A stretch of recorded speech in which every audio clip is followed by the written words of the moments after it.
fans? We're here for yet another week of Shoot the Shit podcast here on the Loudmouth MMA Podcast Network, as well as Combat Press and everywhere else this show is simulcasted. My name is Riley Kontek. I am with you here for yet another show. Before we introduce our guest, of course, I want to plug the sponsor here. So if you're in the greater Illinois area and are looking for some home improvement work, head over to Facebook and go to Cornelius & Sons. As I always say, with winter coming across Illinois and Indiana here, it might be tough doing the deck outside and things like that, but they do cover you on the inside. So if you need kitchen work done, bathroom, flooring, etc., again, go to facebook.com and go to Cornelius & Sons.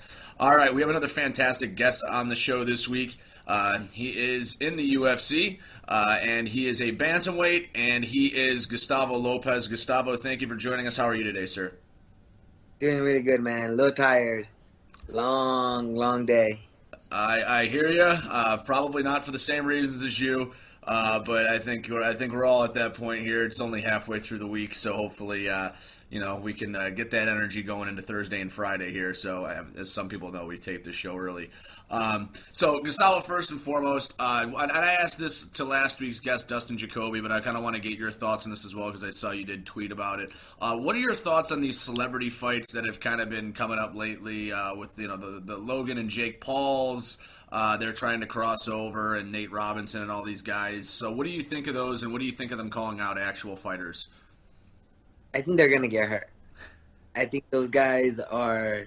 It's great that they could do this. That they could, box and try to fight as an amateur.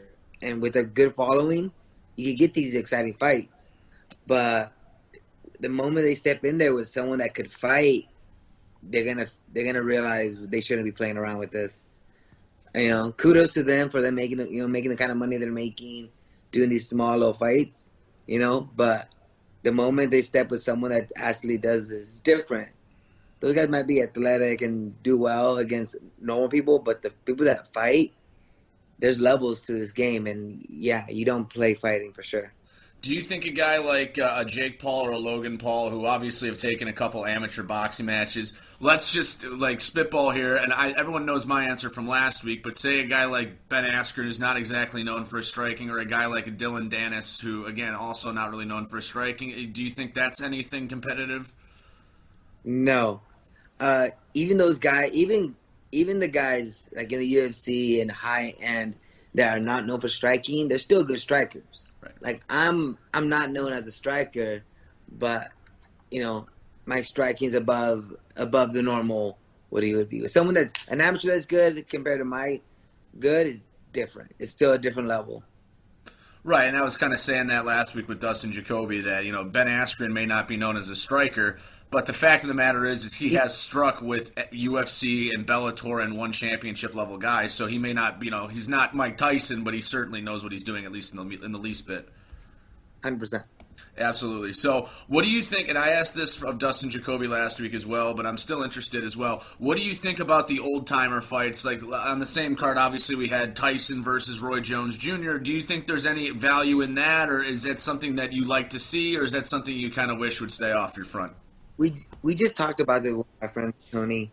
My thought of it is that these guys already done it.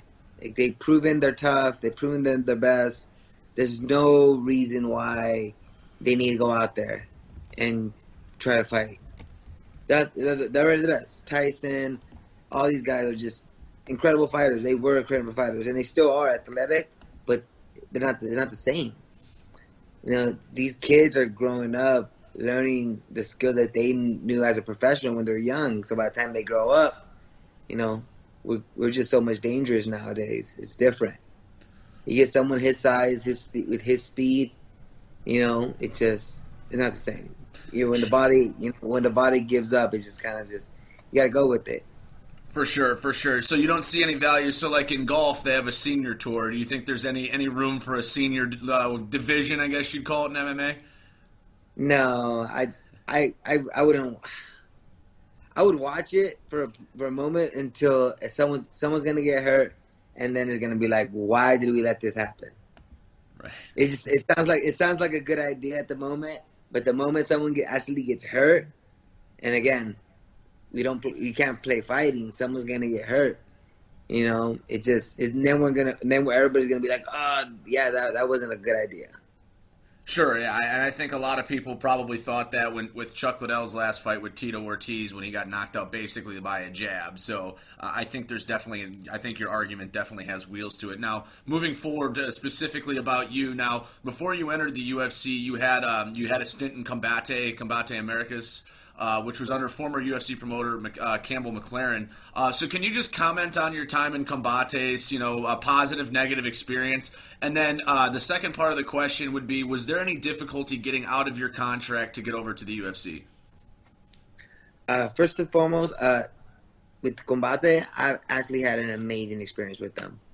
Got picked up on a short notice. They liked me. I kept fighting, kept winning. Got multiple titles. I think it was like 3 title attempts because I was one of the best guys they had. And first fight kind of just fell through. Guy didn't make weight. Ended up losing the fight. Got eye poked. Refs didn't see it. A bunch of complications happened. And then got offered another fight. The 2 guys that were supposed to fight for the title. One guy missed weight or couldn't make it weight. I had to show up. Had to cut 23 pounds overnight to make the weight. Made it, but fatigued, tired. I'm like, put on a good fight though. Lost a split decision, and then eventually got offered to fight him again with a full camp and finished him. Right. So, and since then, like, Combate took care of me. They treated me well. Never had any issues with it. They did an amazing job. I loved it because, again, I was their number 1 fighter. I was their top guy. I was their champion. I was the guy that out there doing stuff, so I enjoyed it. I heard, and again, all the companies is not the same for every fighter. The new guys coming up weren't getting the things I was getting, but that's because I worked hard and I kept winning. And I am a good image for the sport or for the company. That said, at the end of it, I defended my title. Another first round knockout was on ESPN. For the knockout, and then from there, didn't hear nothing from him. Kind of know, hey, how you been? How you doing? Nothing. Was just ghosted after that. I'm like, what's going on? What? So pandemic started, couldn't get, there wasn't no fights going, and then got offered into the UFC. Luckily at that point, my contract with Combate expired. Okay. They had like a signing clause. So they get like a matching clause. So right. If I did get signed somewhere else, they had to match it. And they could have said, you know what? No, we're gonna keep Gustavo. We'll match the UFC pay. I'm very glad that they didn't, because other than the pay, the being in the UFC now is just incredible. It's night and day of what it was, where I was, even be the champion of this other company to be in the beginning of the UFC. So much better. Right. Just up and coming in the UFC, I feel like I'm doing so much better now than being the champion at Combate.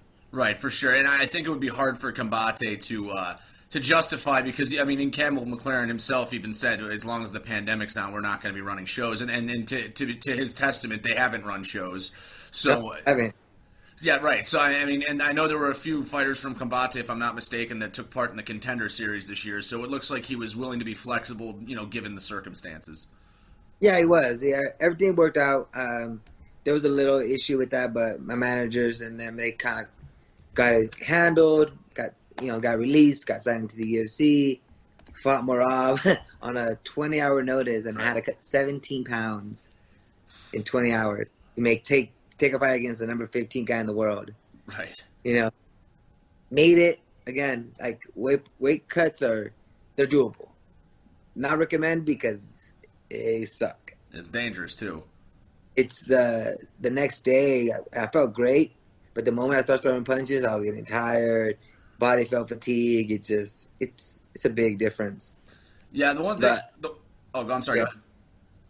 No, I was saying, like, regardless of how I acted, I got a lot of just good name out of that fight. People saw what kind of heart I had, and everything turned out well the next fight. Yeah, absolutely, and I think a lot of people's, even in a losing effort, I think a lot of people's eyes open for that fight. And again, like you're saying, all that cutting all that weight's not easy. I said it's like having a 3-day hangover in one day, the day after. I've only cut weight once, but God, I don't ever want to do it again. We'll put it that way. Now, obviously, you went straight to the UFC roster. Were you ever offered a Contender Series slot, or did you ever try out for the Ultimate Fighter or anything like that? No, at the time I was signed with Combate for the past 4 years, so there wasn't really an option to get into it because I was doing well. I was happy. I was thinking if anything would have happened, it was going to be how it did happen. Fight through my contract and then get offered a short notice fight and then take it. We weren't expecting that day, but it is what it is.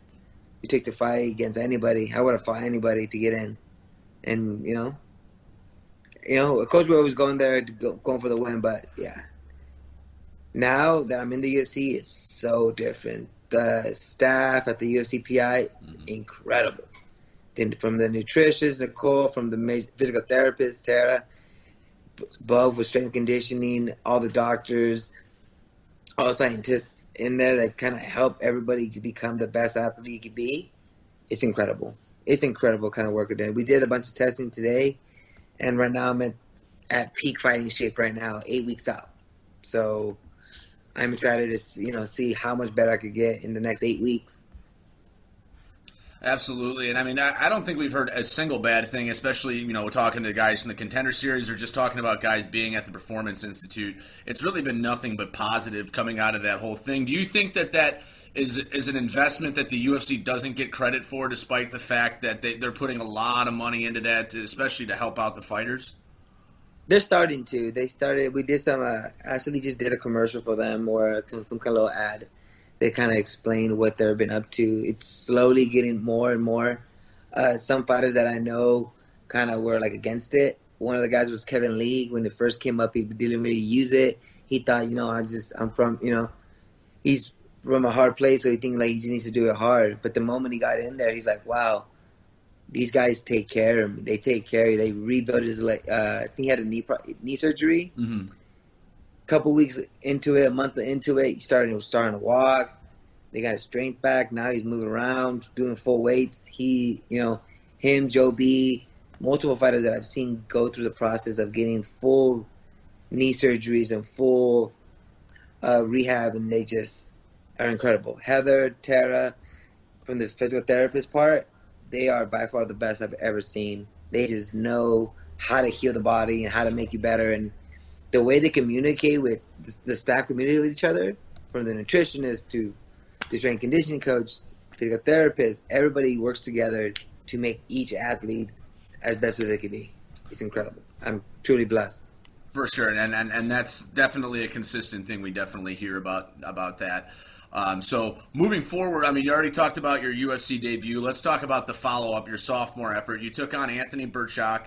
Obviously, you won in pretty quick fashion. I remember that fight like it happened yesterday because, well, it wasn't that long ago. And you won by submission. It was really impressive. So can you just comment on Anthony as an opponent? Can you comment on your performance and then, what you got out of that fight?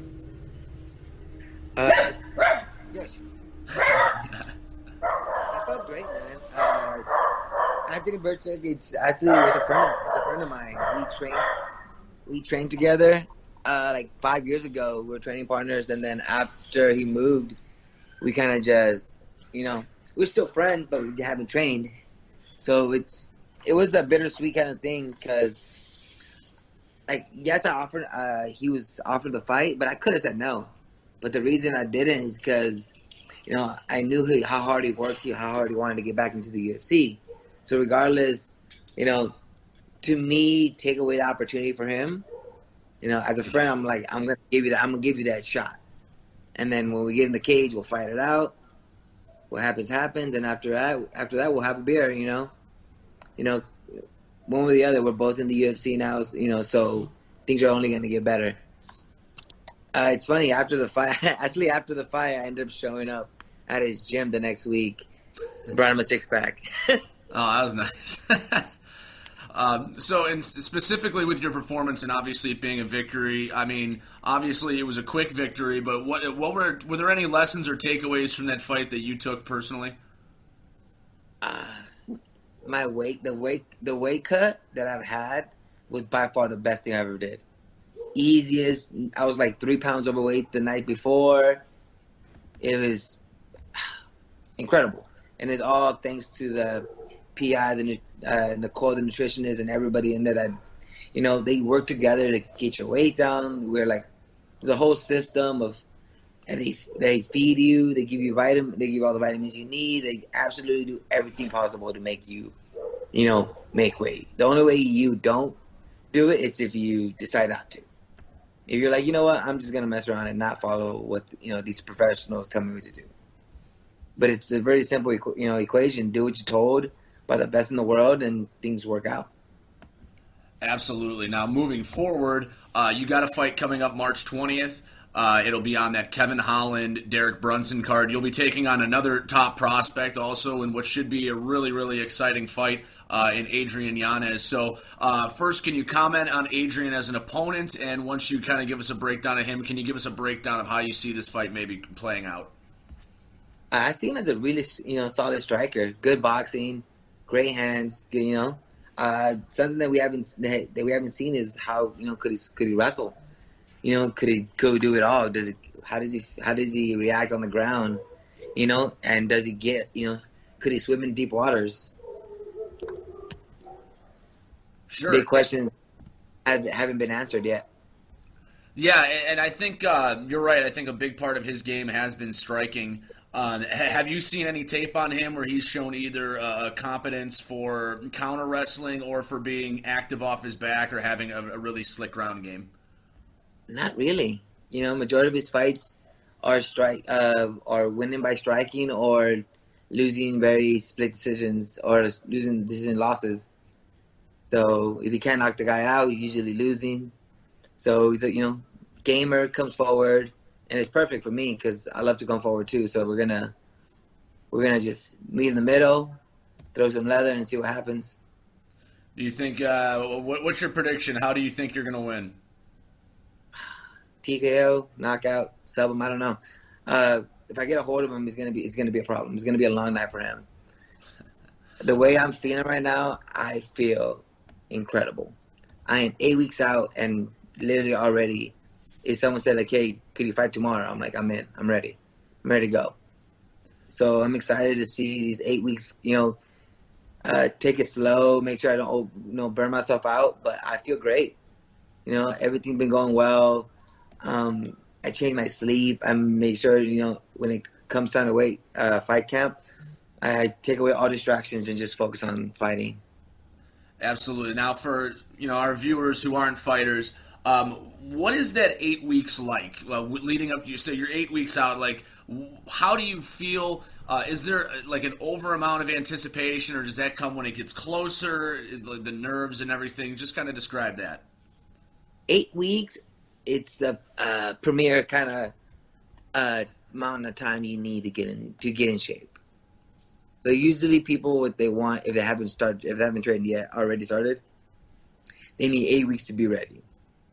So if you start today, keep working. By the time you're 8 weeks, you should be in shape for a camp. I've started this fight camp 6 weeks ago, 16 weeks out. So we slowly been game planning, working on skill, but not really sparring, but just kind of working on skill building, getting better, and working on game plans.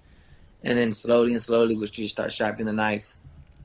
The next week is just all about getting better, sharpening the little details. So when the day comes and we're going to have a dance, we should go out there and perform. We'll get another win like we had in Birchak. We had it against Birchak. Perfect. All right, now, we don't have a fight card for this week's show this week because the UFC's taking a week off. They're coming home from Fight Island. But the next following week, we do have a card. It is going to be headlined by Alistair Overeem and Alexander Volkov. Wanted to ask, I don't know how much you know about other fighters, but I wanted to ask you about two specific fights on this card, the co-main and the main event of Overeem versus Volkov. So we'll start on the co-main event. You have Frankie Edgar taking another fight at bantamweight, which should be right up your alley. So that's your weight class. Taking on Corey Sandhagen. So just from looking at this co-main event, take a look at these two fighters. Maybe what do you see happening with this fight? And if you have a prediction, throw it our way. I think Eddie's just a different animal. These new guys are coming against eats, but damn, Sandhagen is a great striking. His last performance looked amazing. I didn't know they were fighting, so I'm excited to see it. I don't know. Take a second to think about your prediction, and I'll kind of give the guys, the fans here, a quick look in. Like you said, Sandhagen looked excellent in his last fight. He knocked out Marlon Moraes in the second round with a beautiful wheel kick. So he's coming off that huge victory. You know, as for Frankie obviously a legend, former champion. He's also coming off of a victory, a split decision win over Pedro Munoz in August.